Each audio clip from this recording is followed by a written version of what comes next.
No deadline, but we're moving speedily towards it. What if you get rearrested? I don't care.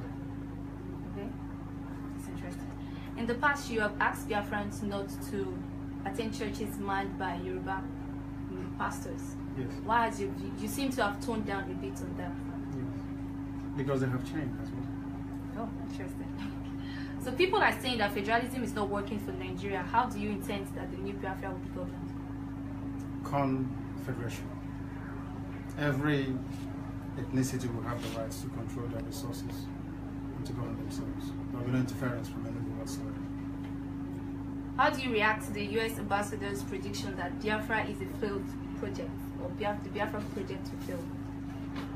They said something about the state of Israel in 1948 when it came into existence. So, it will come. There's nothing man can do to stop it. So in this new Biafra, if it gets actualized eventually, would you contest for political positions? No. Why not? My job is to restore Biafra, not to serve it in any political capacity. So now, how do you react to Ohanese Indigo's disownment of you as well as that of Abga? I'm not sure they disown me. We disagree, but the media would like to hype it up because they want to magnify the differences that we have. It's just mere emphasis, divergent views and emphasis. Basically, that's what there is to it. We are Republicans by nature, so people are entitled to their views.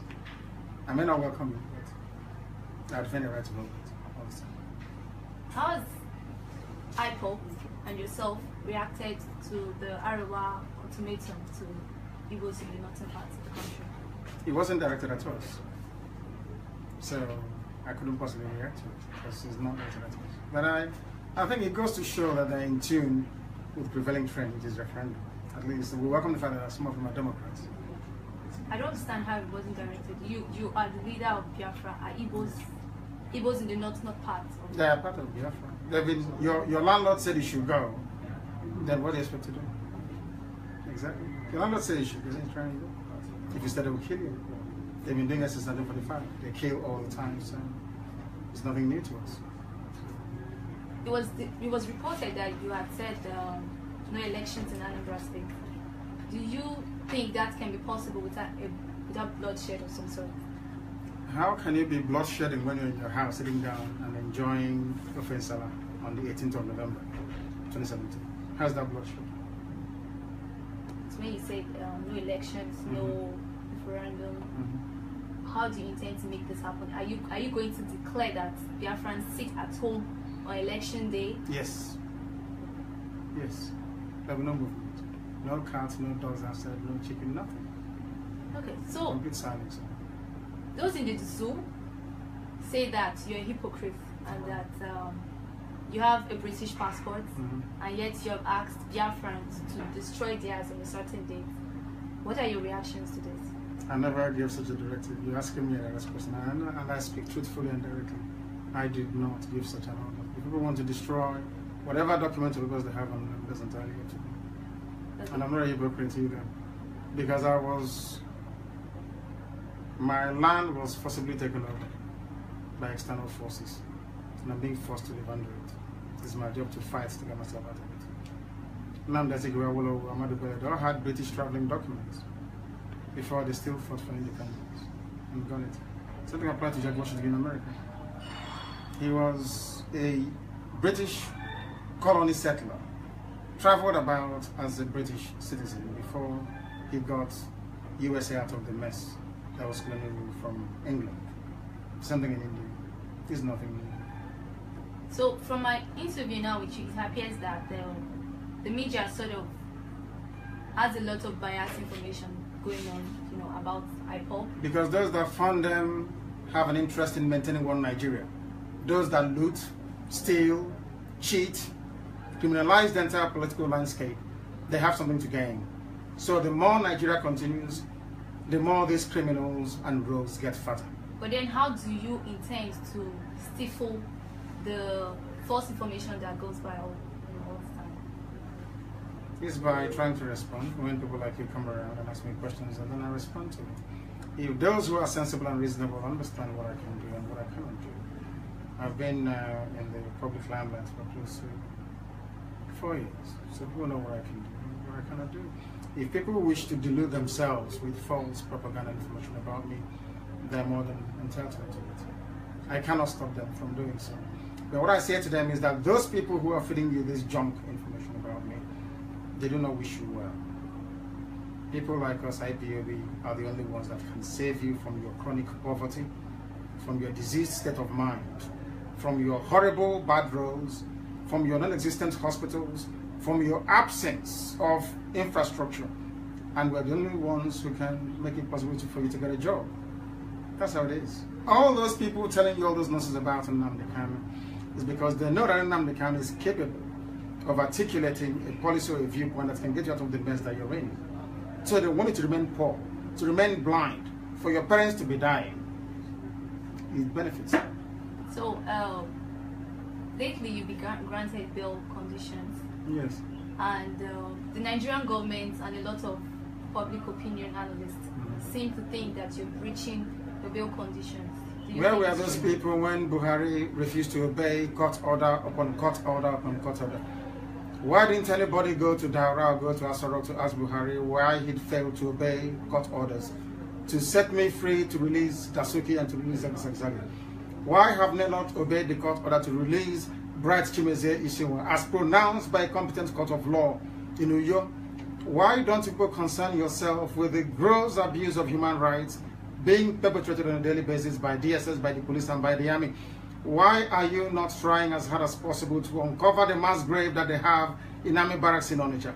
Why have you not questioned them about the amnesty report and about the slaughter and the butchering of our people?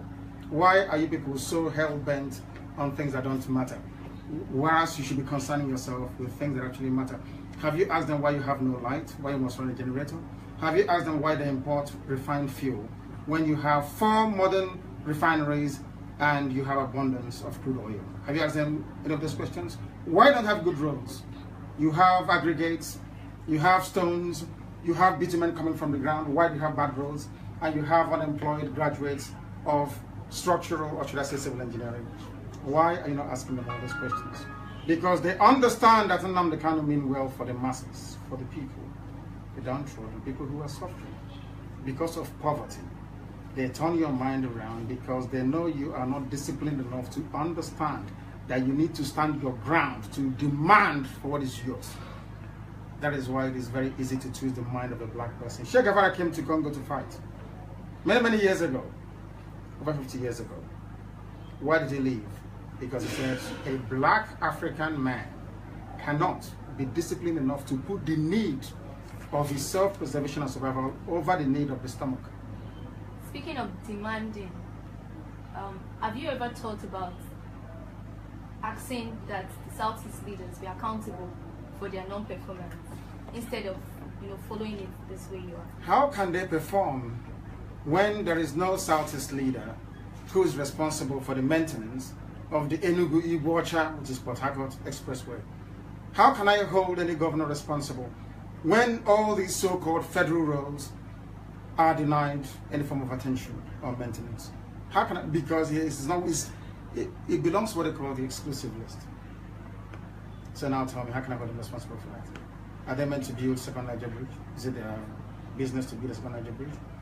Is it their business to compel the Africa Development Bank to provide underwriting loans to people who want to borrow money to build factories and industries? Is it their fault as well? But who builds the roads in the north? From the same oil money coming from Opa, from the same proceeds from gas fields in Ohaji, in Ebema. And you're telling me you're in one Nigeria, one viable, unity-driven country. It's a charade, it's fake, it's a lie, and I'm sure you know it. So, I was going through Twitter and there's this tweet trending about a certain Osita Chiduka who drove you home from prison. And now he's declared that he's going to campaign for elections in Anambra. And then now you have come again to say no elections in Anambra. Don't you see the irony in all of this? There is no irony because I'm a very consistent person. I do not change. People can change as a business. I don't change. I'm a number, I don't change. I don't change.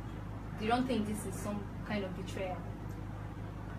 Let's say that Chidoka drove me from prison. You want me to walk from prison from Kuje to Yabuja? People felt that he was lending you a helping hand, he was supporting you when you were in prison? He was not supporting me. He was concerned about my plight as any other sensible human being ought to be. That's what he was trying to do. Being reasonable. And that's what he did. I'll do the same thing. I got the fact that I got lawyers for suspected Boko Haram inmates at DSS. Does that mean I'm a Boko Haram supporter, sympathizer? The fact that I brought parents of Hausa people detained at DSS illegally for nearly 4 years, does that mean I support Boko Haram? Does that mean I support Boko Haram? Exactly. So why should Osita Chidoka, giving me a lift from prison, represent anything strong?